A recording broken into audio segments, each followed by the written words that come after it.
بالله وكفى وسلام على عباده الذين اصطفى أما بعد فأعوذ بالله من الشيطان الرجيم بسم الله الرحمن الرحيم لا تثريب عليكم اليوم يغفر الله لكم وهو أرحم الراحمين صدق الله العظيم সমবেত প্রাণপ্রিয় তৌহিদি জনতা, বিভিন্ন স্তরের ধর্মপ্রাণ মুসলমান ভাই ও বন্ধুগণ, ছাত্র বন্ধুগণ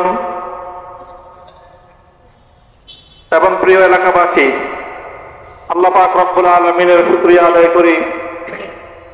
আল্লাহর দ্বীনের কথা বলার অপরাধে, আল্লাহর দ্বীনের বিজয়ের ঝান্ডা এবং কেতন উড্ডীন করার প্রত্যয় ব্যক্ত করার অপরাধে, আল্লাহর জমিনে আল্লাহর দ্বীন প্রতিষ্ঠার আন্দোলনের অপরাধে আমরা অনেক ভাই কারারুদ্ধ হয়েছিলাম। পর্যায়ক্রমে সকলেই আলহামদুলিল্লাহ জিন্দানখানার লৌহ প্রাচীর ভেদ করে মুক্ত জীবনে ফিরে এসেছেন। সর্বশেষ আজ আমার মুক্তির মধ্য দিয়ে 2021 সালে হেফাজতে ইসলাম বাংলাদেশ এবং এদেশের আলেম সমাজের উপর ইতিহাসের অন্যতম এক গভীর ষড়যন্ত্র এবং চক্রান্ত নির্যাতনের যে স্টিমরোলার পরিচালনা করা হয়েছিল, তার আজকে একটি প্রাথমিক অধ্যায়ের পরিসমাপ্তি ঘটল। আমরা স্পষ্ট ভাষায় বলতে চাই, আমাদের উপর জুলুম করা হয়েছে, আমরা নির্যাতিত, অন্যায়ভাবে আমাদেরকে কারারুদ্ধ করা হয়েছে, বুলেটের আঘাতে আমাদের ভাইদেরকে হত্যা করা হয়েছে। আমরা যখন আমাদের সন্তানদের লাশ এবং তাদের রক্তমাখা বুলেট বিদ্ধ সেই মরদেহকে সামনে রেখে আমরা যখন আমাদের ন্যূনতম প্রতিবাদটুকু উচ্চারণ করতে গিয়েছি, তখন আমাদেরকে কারারুদ্ধ করা হয়েছে, আমাদেরকে নানাভাবে নিষ্পেষণ করা হয়েছে, আমাদেরকে জনগণ থেকে বিচ্ছিন্ন করার সব ধরনের অপচেষ্টা চালানো হয়েছে। আমি আজ এই মুহূর্তে আমার এই মুক্তি উপলক্ষে আমি বলতে চাই, আমাদের উপর জুলুম করা হয়েছে, এটাকে আমরা সহ্য করে নিলাম। আমাদের ভাইদেরকে হত্যা করা হয়েছে, সেটাও সহ্য করে নিলাম। আমরা আমার সন্তানের লাশ কাছে তুলে নিয়েছি, সেটাকেও আমি হাসি মুখে বরণ করে নিলাম।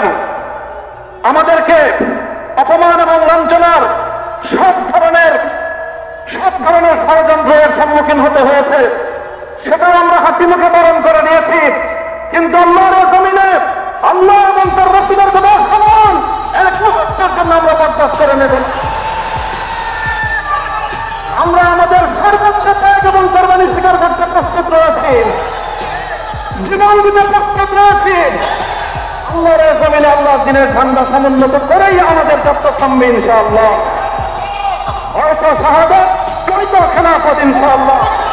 আল্লাহর জমিনে খেলাফত প্রতিষ্ঠার যে আওয়াজ পৃথিবীর দিকে দিকে উচ্চারিত হচ্ছে, সে আওয়াজ আল্লাহর জমিনে খেলাফতের আন্দোলনকে চূড়ান্ত গন্তব্যে পৌঁছাবে ইনশাআল্লাহ।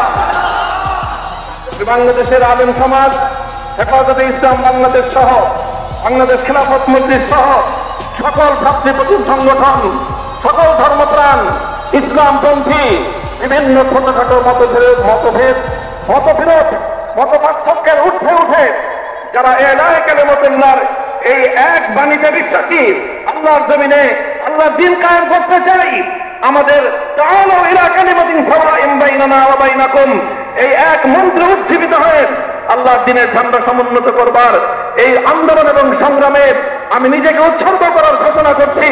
এবং আমার সকল ভাইদেরকে, আমি সকল উলামায়ে কেরামকে এবং ধর্মপ্রাণ মুসলমানদেরকে, ইসলামী নেতৃত্বকে ঐক্যবদ্ধভাবে এই সংগ্রামের ঝান্ডা সমুন্নত করবার, ধারণ করবার আহ্বান জানাচ্ছি।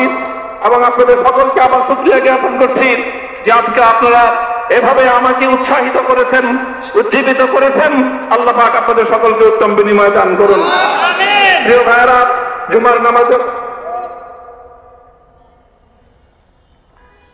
জুমার নামাজের একেবারে ঠিক আগ মুহূর্ত, এখন সব মসজিদগুলোতে জুমার প্রস্তুতি চলছে।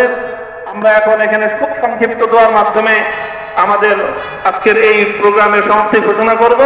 এরপরে ইনশাআল্লাহ প্রত্যেকে সুশৃঙ্খল ভাবে যার যার জায়গা মতো বা আশেপাশের মসজিদগুলোতে গিয়ে আপনারা জুমার নামাজ আদায় করবেন। আমি আবারও বলছি, আমি আমার আলোচনার শুরুতে কোরআনে পাকের সেই আয়াতটুকু তেলাওয়াত করেছিলাম, হযরত ইউসুফ আলাইহিস সালাতু ওয়াস সালাম কারামুক্তি এবং প্রকৃত যারা অন্যায়কারী ছিল সেই অন্যায়কারীদের স্বরূপ ওনার সামনে উন্মোচিত হয়ে যাওয়ার পর, জাতির সামনে তাদের স্বরূপ উন্মোচিত হয়ে যাওয়ার পর তিনি যে কথা বলেছিলেন, আমিও নবী ইউসুফ আলাইহিস সালাতু ওয়াস সালামের অনুসারী হিসাবে তার সুরে সুর মিলিয়ে কণ্ঠে কণ্ঠ মিলিয়ে এই কথাই বলতে চাই, লা তাসরিবা আলাইকুমুল ইয়াউম, ব্যক্তিগত আক্রোশের প্রতিশোধ আমরা কারো কাছ থেকে গ্রহণ করব না। সকলকে আহ্বান জানাই, মাদ্রাসা, স্কুল, কলেজ, ভার্সিটি কোন শিক্ষা ব্যবস্থার ছাত্রদের মধ্যে বিভেদ করার বিশ্বাসে নীতিতে মামুনুল হক বিশ্বাস করে না। আসো, স্কুলের ছাত্র আসো, আমার মাদ্রাসার ছাত্র পাশে দাঁড়াও, কলেজ থেকে আসো, ভার্সিটি থেকে আসো, তোমরা হাতে হাত মিলাও, ইনশাআল্লাহ দেশের স্বাধীনতা অক্ষুণ্ণ থাকবে। এদেশের ইসলাম এবং হাজার বছরের যে সাধনা সংগ্রাম, সেই সংগ্রাম বিজয়ী হবে ইনশাআল্লাহ। এই জনপদ ইসলাম এবং মুসলমানদের জন্য হাজার বছর ধরে এখানে কালেমার ঝান্ডা সমুন্নত করবার জন্য আমাদের পূর্বপুরুষরা যে সংগ্রাম করে গেছেন, সেই সংগ্রামকে আমাদের কাঙ্ক্ষিত গন্তব্যে পৌঁছানোর জন্যই আমরণ এক সাধনায় আত্মনিয়োগ করতে হবে। সেই আহ্বান আমি সকলের প্রতি ব্যক্ত করছি।